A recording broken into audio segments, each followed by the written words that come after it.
Ladies and gentlemen, thank you very much for inviting me to talk to you today. I'm here because in 2020, a week before the first lockdown, a book was published that I had co-authored with a friend, Henry McCrory. I'd worked at the family fireworks business in the 1980s and had formed the impression that the stories of the centuries-old enterprise and of Frank's life were remarkable. Hidden histories, they deserve to be told. Gunpowder and Glory is the first biography of my grandfather, Wing Commander Frank Brock. And this is the man, and this is the book. He's now little known, but was a highly influential British officer in the First World War. Even then, his inventions had to be kept secret, and after his death, the extent of his contribution to our effort was not widely known. In World War I, it seems he was simultaneously commissioned into the Army, the Navy, and the RAF. He was a spy, an intelligence officer, a brilliant inventor, and a combatant.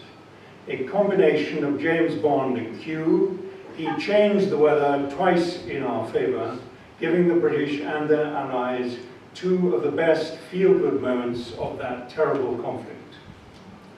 In the end, aged 33, he fought with his revolver, his fists and his sword in a battle so intense it was heard in 4 countries, and although only an hour long, yielded more VCs than any other single engagement other than the Battle of Rorke's Drift, from which the famous film Zulu was made.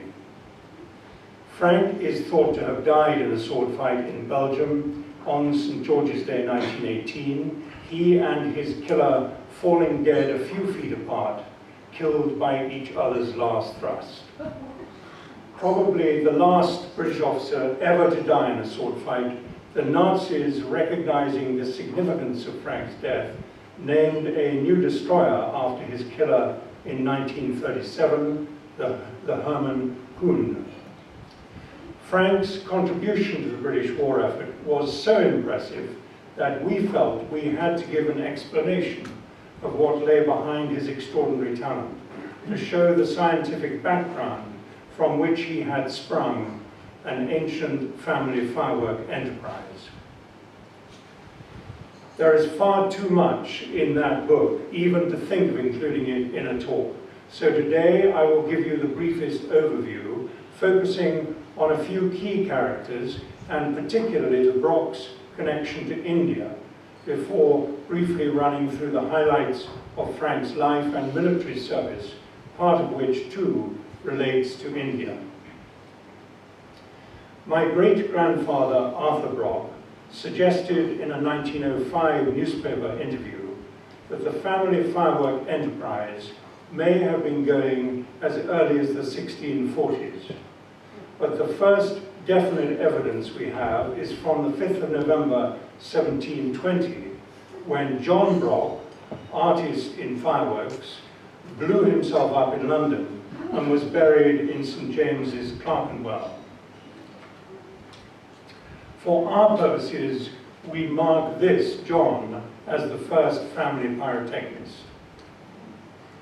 In the later 18th century, the business had moved out to the east of London to an area that was later to become the East End, and was by the early 19th century run by William Brock, the 5th generational firework maker.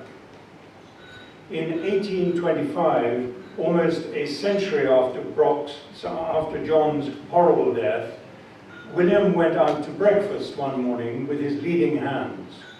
A terrible noise announced the end of the world.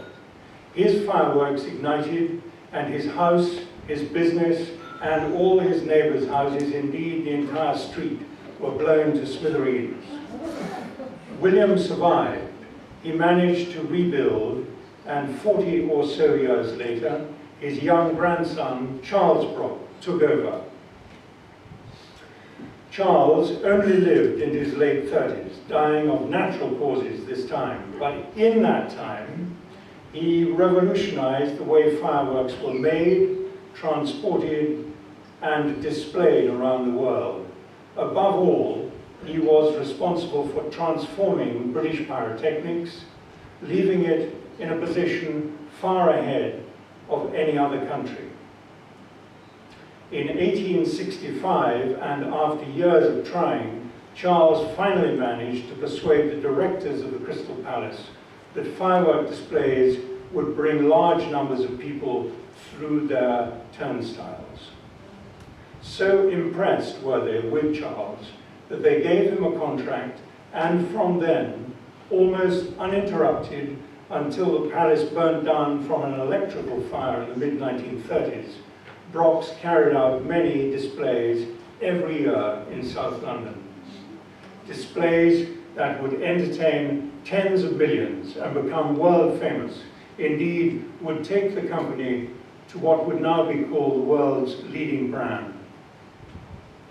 For our purposes today, we should understand that it was from the late 1860s that the British state began to engage with Brockes, working fireworks into its soft diplomacy.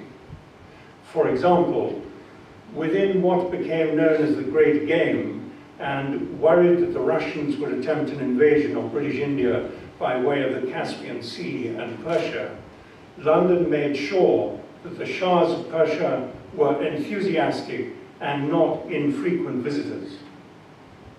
To illustrate the soft diplomacy further, over the next few decades at the Crystal Palace, in addition to the Shahs, the Prince of Wales, later to be King Edward VII, or other members of the royal family, would accompany the Russian Tsar, the Sultan of Turkey, the Khedive of Egypt, the Russian Grand Dukes, the Kaiser, the Kings of Spain and Greece, and other visiting European royalty, the Viceroy of the Chinese Emperor, the Sultan of Zanzibar, the King of the Zulus, the King of the Maoris, the Emperor of Brazil, Indian princes and Maharajas and other rulers. All would be entertained at the Crystal Palace with food, with flowers, with music and ballet, but particularly with a specially tailored Brockes firework display. A long piece in The Spectator from July 1873, written during one of the Shah's visits, acknowledged that the British technique with fireworks was particularly effective in impressing Asiatic kings when combined with showing off our capital city. I took one quote from it: "To found a mighty capital is the ambition of all Asiatic kings, and London is the capital such as no man has seen."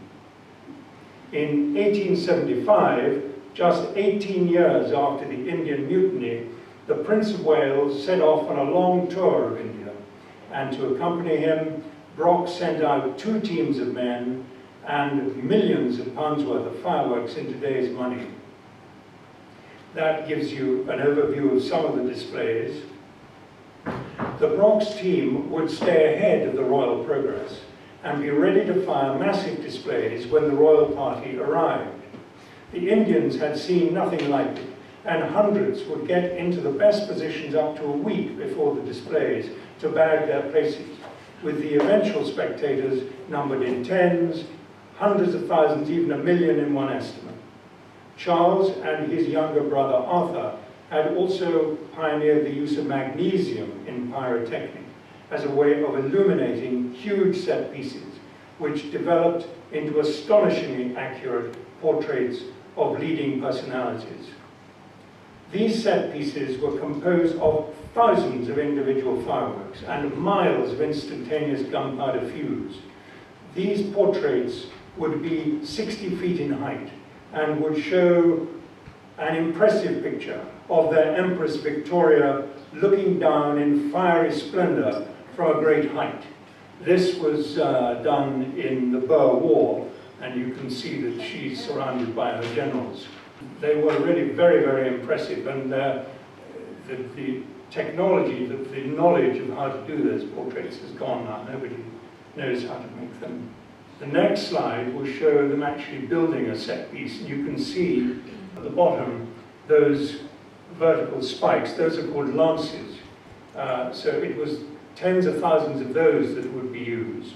And over the top went instantaneous fuse. So it wasn't completely instantaneous, but it was very, very quick. So you lit it all the way along. Men would light it all the way along, and up it would go. The Roman emperors were famously said to have ruled their people with a combination of bread and circuses. Here the fireworks took over from the gladiators. Arthur Brock, later known around the world in the press as the Fire King, was a young man of 17 in 1875. And after the final display in Jaipur, he was invited by the Maharaja to stay at the palace with some of his men so as to continue with more displays.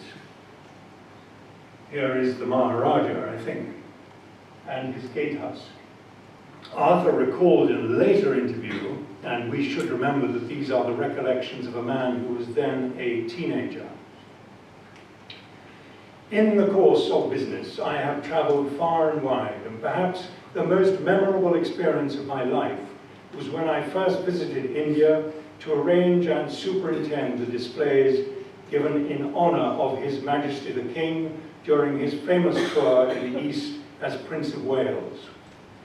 Among the places I visited was Jaipur, where I had some fine sport and nearly lost my head. In Jaipur, all animal but not human life is sacred. I have passed a grain dealer's shanty there and seen bulls, monkeys and rats helping themselves to the grain, while the dealer did no more than occasionally shoo them away. Well, the morning after my arrival, I went out for a walk in the palace precincts with one of my staff, and we came across any number of rats running around the elephant compound. My sporting instincts were aroused, and we chased them, flinging our sticks at them, but luckily without effect, for a grim black-bearded Sikh suddenly ran up to us with drawn sword in his hand, and although we could not understand all he said, we gathered plainly enough from his gestures that if we killed one of these rats, it would be his painful duty immediately to cut off our heads. We gave up ratting. Until we were outside the city walls, the gates of which were religiously closed every evening against the life-taking unbelievers. There was, however, much to learn and very much to admire in Jaipur. In 1876, the House of Commons passed an act naming Victoria Empress of India, and in 1877, at the Delhi Durbar, she was proclaimed Empress. Both the Prince of Wales and Brock's returned to India for the occasion, where the Prince visited cities, each visit accompanied by Brock's displays. The same happened at the great Coronation Durbars in 1903 and 1911, which takes us neatly into Frank's life and connections to India. It was into this glittering pedigree of black powder that the 8th generational pyrotechnist, Arthur's eldest son, Frank Brock, was born in 1884. There he is with two of his younger brothers. You'll notice they're both wearing dresses because they hadn't been breeched, which he had by that time. Frank attended Dulwich College, and in an experiment that might have been improved, he famously blew up his form room stove. Probably relieved his pupil had survived unscathed, I'm sure. And certainly one of Frank's admirers. The headmaster let him off a caning, and fireworks Brock's reputation at the school was made. Aged 18 in 1902, he left school and accompanied his father Arthur out to India, where they and the Brock's teams put on some significant coronation displays, including that for the main Delhi Durbar. There we see the Brocks, a few of the Brock's men. I think probably Frank is one of those, standing in front of a very impressive and important building, the pronunciation of which I'm not quite sure, something like Jama Masjid, in January 1903. When I was writing the book, an elderly relative kindly sent me this letter, which Frank wrote on New Year's Eve 1902 to his favourite sister, whose nickname in the family was Sissy. You'll see that he's done a cartoon of him riding on the back of an elephant, and also he says that he's underneath that pith helmet, running around underneath. He saw these elephants, it lasted 80 minutes, solid silver howdahs as big as bronze, and one with a gold one, all covered in silk and ropes of real pearls hanging from their tusks, which are decorated with bands of gold inlaid with jewels, and all of them trained to brush the flies off their riders with a brush carried in their trunks. 11 o'clock and I'm very tired. Good night, old girl. So, here are the main displays in Delhi and Calcutta, and you'll see that is the Duke and Duchess of Connaught there on the left. You go back one, Shampoo, to Delhi, and you'll see from the right is Lord Roberts of Indian Mutiny fame and many others, and then Queen Alexandra, Edward VII, and Lord Curzon and Lady Curzon, and then on the left, the Duchess of Connaught.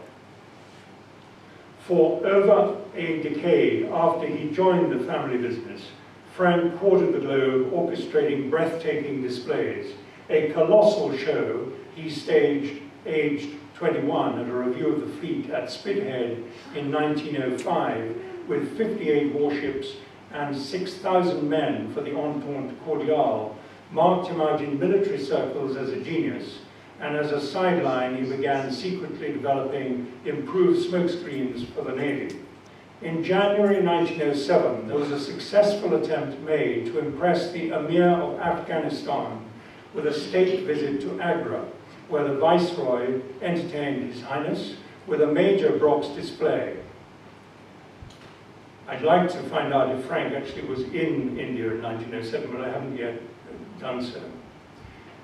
There, if you see the bottom left, there is the Emir, and you can't actually see it on here, but I've seen a photograph of him, one of the photographs of him, which was very, very similar to that drawing. So the artist was very clever.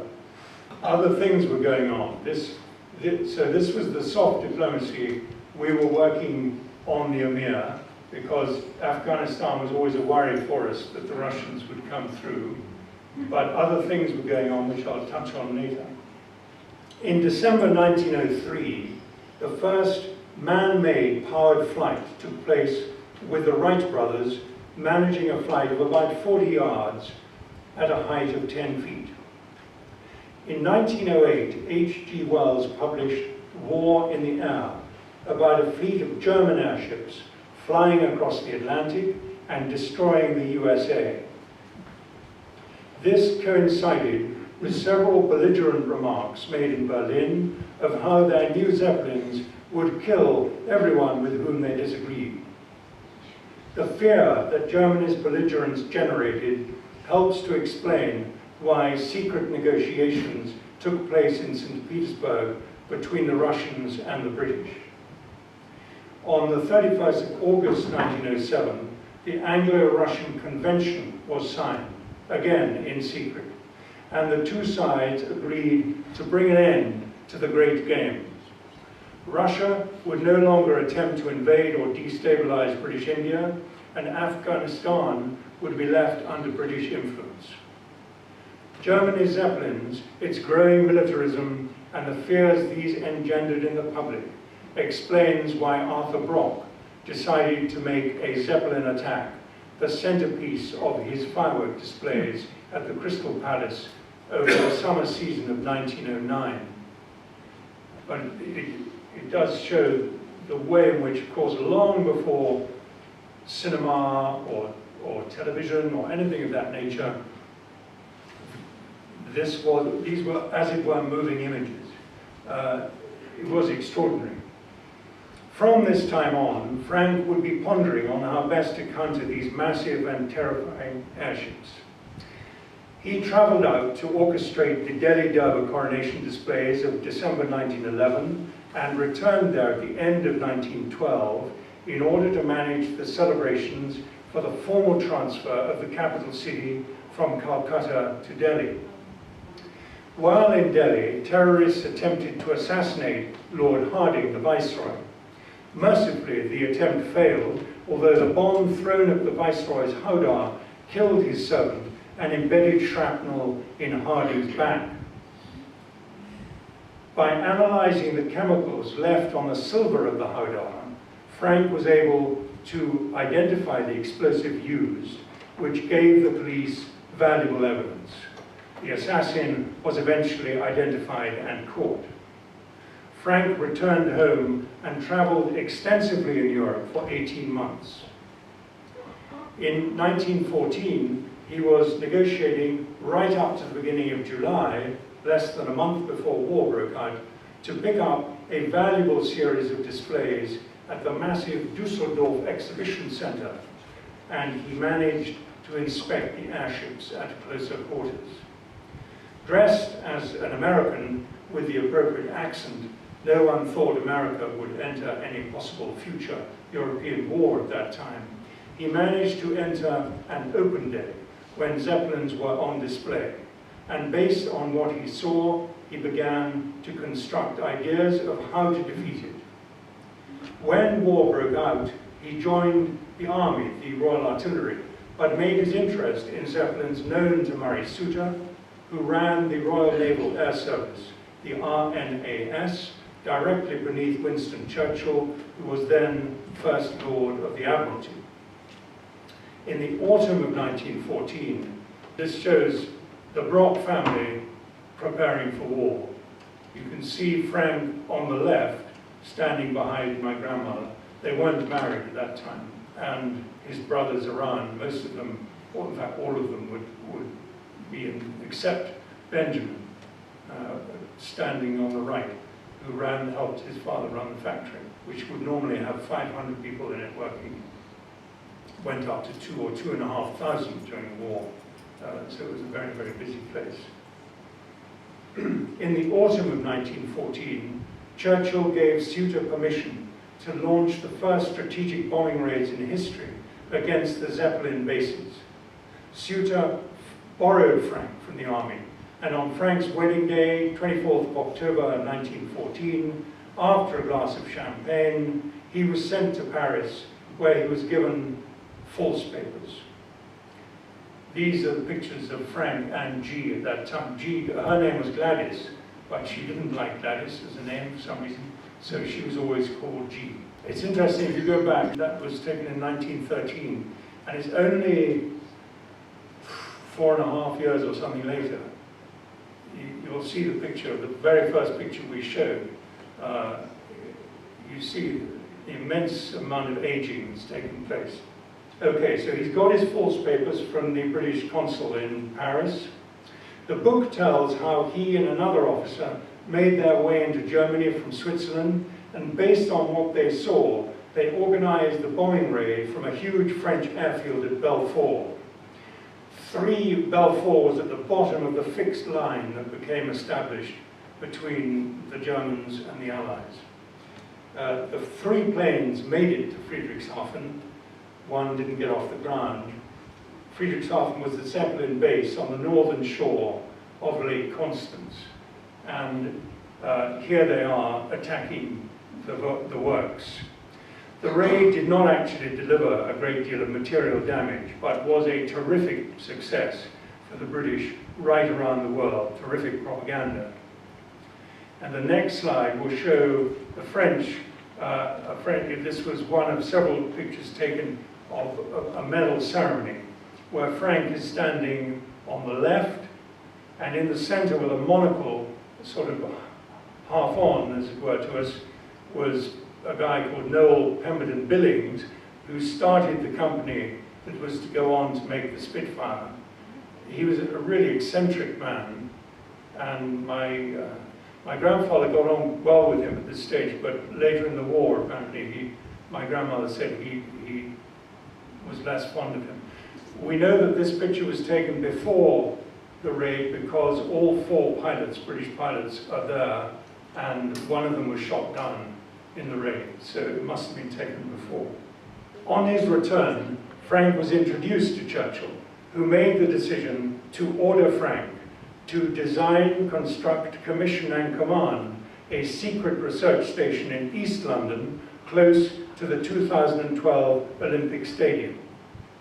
Frank was commissioned into the RNAS, but retained his commission in the army. Suter was notorious for saving the pennies. At his own expense, therefore, Frank worked on his explosive incendiary bullet, which was designed to work on the matchbox principle, so sensitive that it would create a hole in the fabric outer skin of the Zeppelin. The first night it was used, in September, the Zeppelin baby killers began to be ripped from the sky, and the Kaiser's dream of air superiority died. You can see how huge they were. You see that 2-story house behind. They were really very, very large things. They were 650 feet long, about 100 feet, I think, in diameter. And they'd been floating around the sky, visible to many Londoners who would have seen them picked out with searchlights, for about 18 months before we managed to get them done. We couldn't even reach them. It took our airplanes an hour to rise up to the same height as the Zeppelin, and then they didn't have anything that they could fire at them. If you fired an ordinary bullet, it went straight through. The Zeppelins carried a large crew, including sailmakers, who would go and mend the hole. If you fired a pure incendiary bullet, you had to be so close to the Zeppelin that the Zeppelin machine guns would destroy you before. So the pilots who were not forced to go up, I discovered, the pilots could make up their own mind whether they went up or not. But there was nothing for them to do if they got up there. So, and then they had no radio, they had no radar. You imagine trying to find your aerodrome in the dark afterwards. It was quite a business. So down they came. After destroying the Zeppelins, Frank moved to deal with the German U-boats or submarines. He invented 1 million candle power flares. Deck or Dover flares, they were put across the Channel net barrage every night on drifters from Kent to France, each lighting an area based on about 1.5 mile radius. And you will see here, this was taken in about 1901, it's the Crystal Palace.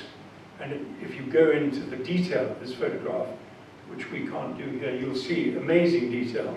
So magnesium, which the Brocks had pioneered as a pyrotechnic material, and then later aluminium, which they did in the 1890s, was a phenomenally powerful illumination material, and that's what, I don't know exactly what his recipe was, but they were very effective. So basically what would happen is we put this net across the Channel from Kent to France. The submarines would come out of Zeebrugge, would go to the net, would wait for the night, would float up. The net was held up on buoys, so between the buoys it would sink. So they would wait for the night, then they would float up to the top, go over the top of the net, and off they would go steaming into the Channel to cause havoc. A man called Roger Keyes was given the job of running the Dover Patrol at Christmas 1917, and he brought in Frank, and he got Frank to do the deck flares, and he relayed the minefields. This light curtain forced the U-boats into fast dives, straight into the newly laid deep minefields.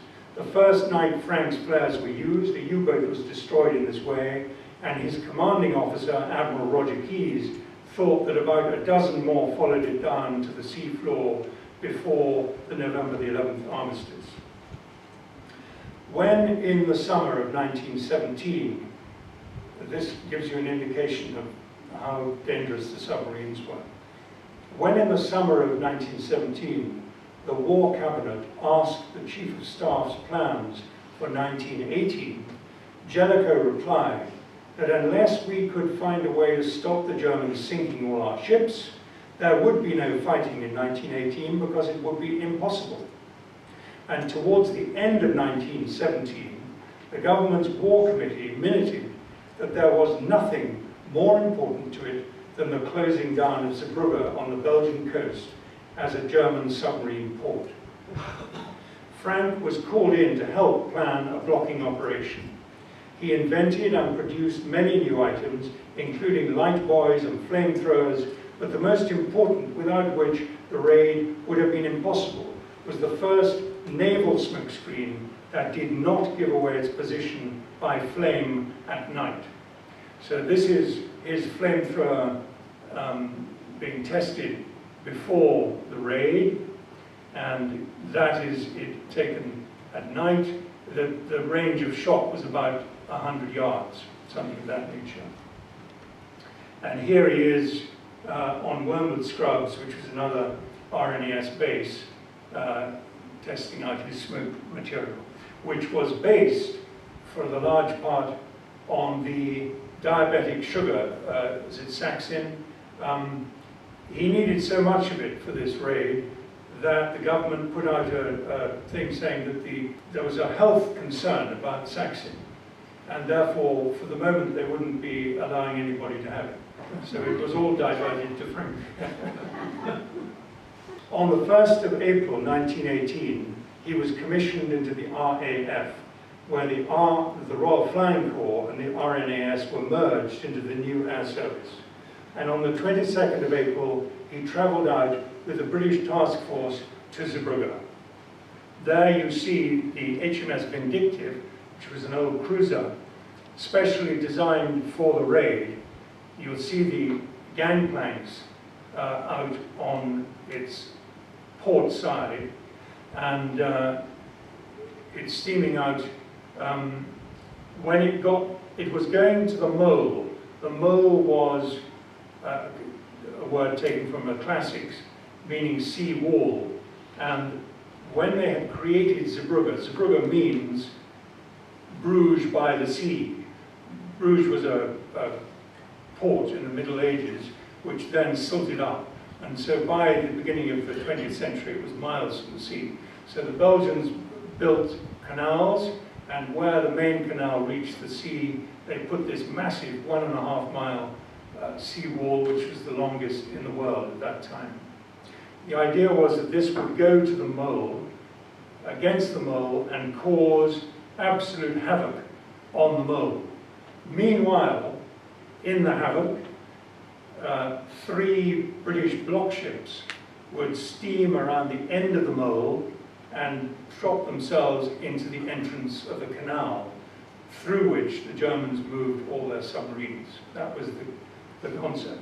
Frank was one of the first to lead men onto the mole, and he was the most senior British officer to fight on that huge sea wall that night. The book recounts several first-hand accounts from both sides, explaining the extraordinarily brave way in which he fought and died. At a time when the German spring offensive had beaten us back and knocked the stuffing and the confidence out of the Allied side, here was a hugely admired, audacious raid of immense courage.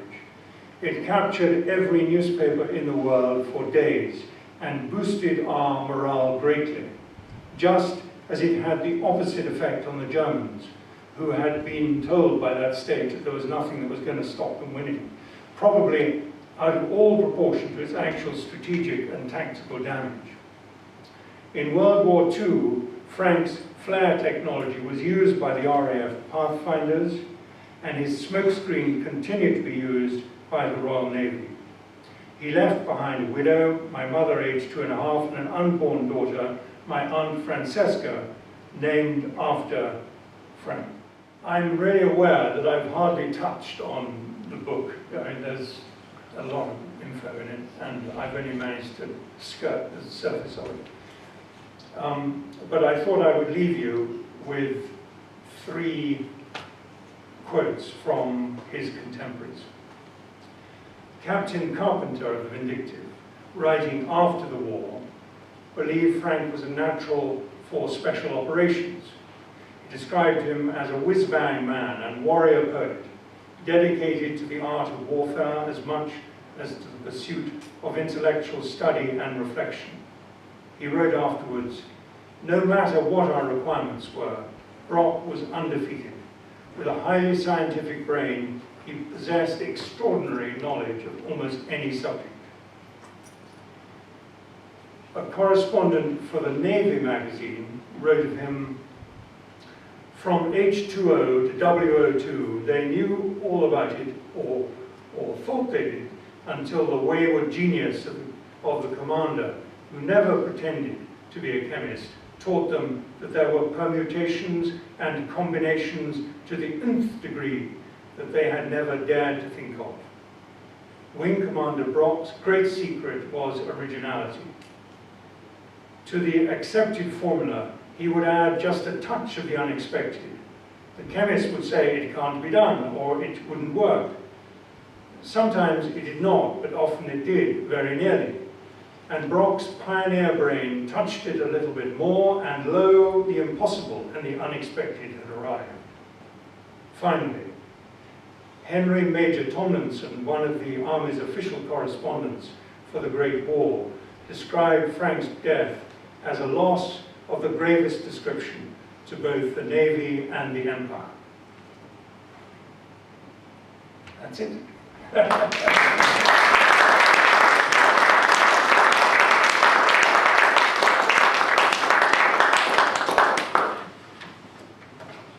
very much.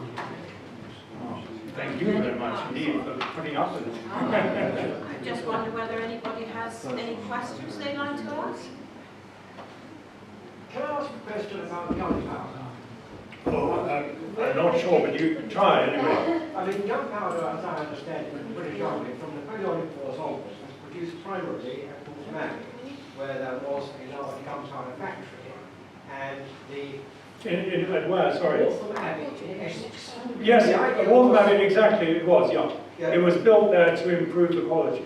Well, not only that, but also you could take it by water rather than by land, which is much safer. So you go down the River Lee, and then you can get to Woolwich and get there. And you mentioned that where the Olympic Village is, was also used. Of course, you get there. But how were they allowed to use gunpowder, which was surely a prohibitive substance that's only available now? I'm thinking now of the earlier period when they were making fireworks. Yes. Well, if you look at old Ordnance Survey maps or old maps, you'll find all over Britain there were loads of gunpowder makers, gunpowder mills, making gunpowder because farmers used it all the time. If you had a tree root you wanted to get out of a field or something, the easiest way of doing it was just sticking a barrel of gunpowder underneath it. And so it was used all over Britain. I think the Waltham Abbey mill that you talked about was to improve the quality of the gunpowder for the Napoleonic Wars and to improve our gunnery. The first, so we know that John Brock blew himself up, sadly, on the 5th of November, 1720. 1725, Brock's appeared in the books of the Chilworth Gunpowder Company, which was later to be taken over by ICI. So I don't think there was any problem. The funny thing was that after William and Mary came along, there was a lot of worry about particularly Protestant apprentices causing havoc on the 5th of November. I think they used it as a way of rubbing the noses of the Catholics in the fact that the gunpowder plot had failed. But there were riots constantly, so William forbade fireworks.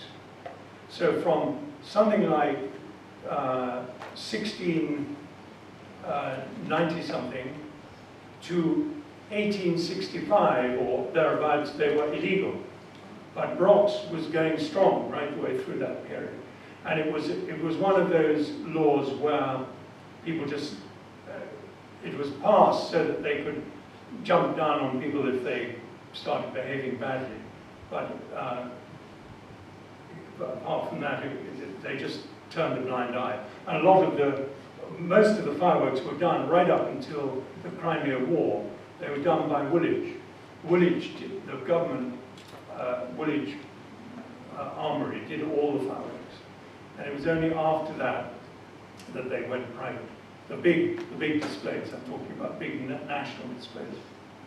I don't think that's probably answered your question. Yes, thank you. I mean, perhaps I can say that in 1858, when the government of India was created and the Indian companies were all ended, this was proclaimed at Allahabad.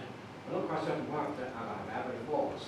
And there was a firework display, and it poured in buckets, and it was a complete washout, apparently. Everyone knew what a people think it was. Right. That was supposed to be pre-rock, and therefore the Woolwich people presumably did that part.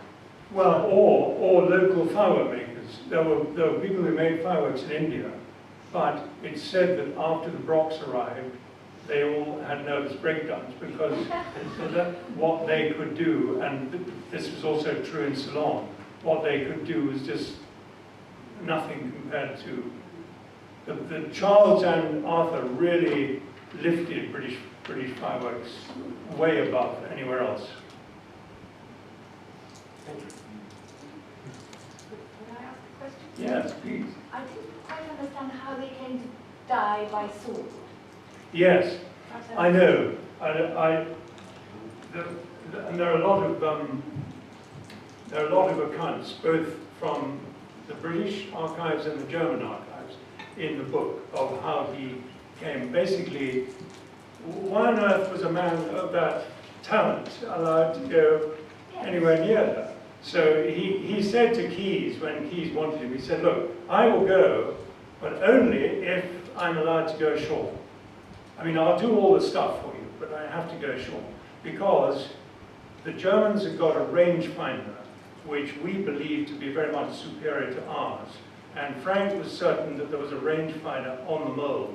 He wanted to go and see it, and maybe bring it back, but understand how it worked.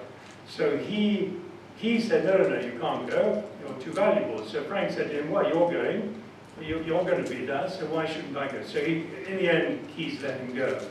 And his smokescreen worked brilliantly, right up to about half a mile, 3/4 of a mile from the mole. And then the wind changed direction. And suddenly, everything the Germans had got is very heavily fortified. No blocking operation, including from Nelson, had ever succeeded, because a port worth blocking is a port worth heavily defending. So all block ships before had been sunk before they got to the point. And so, in this case, he needed the smokescreen. He got right up close to the mole, and then everything opened up at them. Large numbers of British were killed on the Vindictive. Most of those gangplanks were smashed, but 2 remained, and he led a group of men up. He dropped down 10 feet, he went along to where he thought the rangefinder was, he came out of that, he went down onto the main body of the mole, and there are accounts of him fighting with his fists and his sword and his revolver, and the Germans running helter-skelter to try to get away. Eventually, a guy called Herman Kuhn, maybe Kuni, I don't know quite how to pronounce it, he'd been at Jutland in a motor torpedo boat. He came along, and they had a sword fight, and they killed each other. Yes. But they Does that answer your question? they had swords back then. Yes, so they all had swords. The reason they had swords was that they thought that the Germans may try to board the British ships and have hand-to-hand fighting. So the Navy was all issued with the naval cutlass, which was modeled in, I think, 1901. But Frank had his own cutlass, which was curved and which he must have picked up on one of his trips. He'd been amazingly wide traveled all over the world. Russia, and northern Europe, right down to Patagonia, Asia, everywhere. So he had plenty of opportunities to pick up trinkets.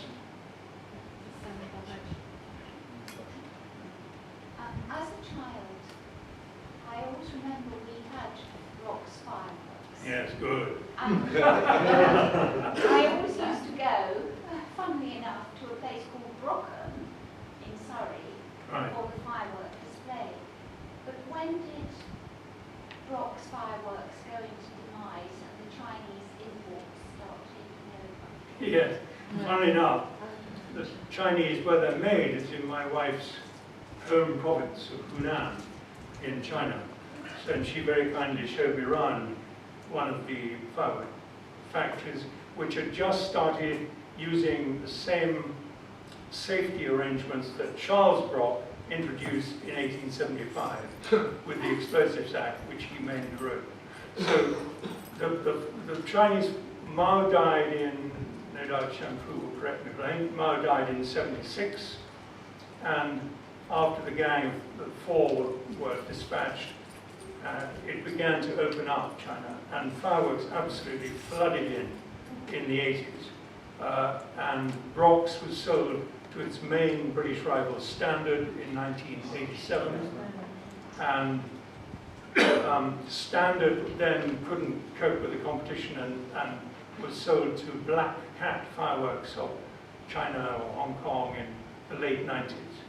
And in the early, this part of this century, the Chinese, I doubt really understanding quite what they got hold of, didn't bother to use Brock's name anymore, so it died.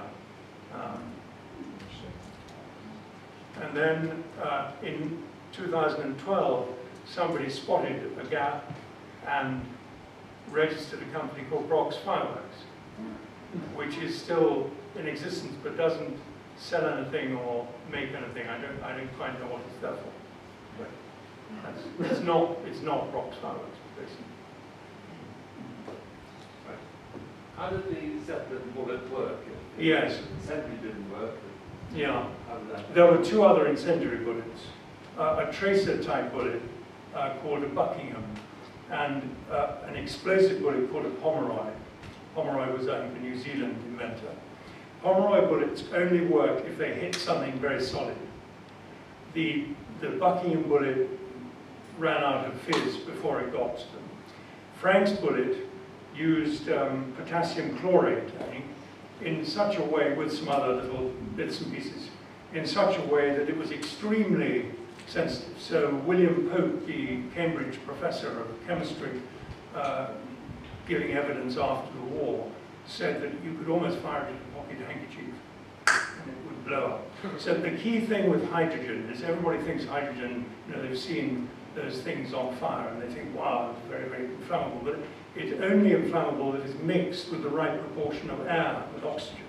So Frank's bullet was designed to make a big enough hole to get the hydrogen mixing with the oxygen inside the Zeppelins, so people could walk around in those huge things. There were aluminium girders and wires and stuff holding it all together. And inside there were big cells.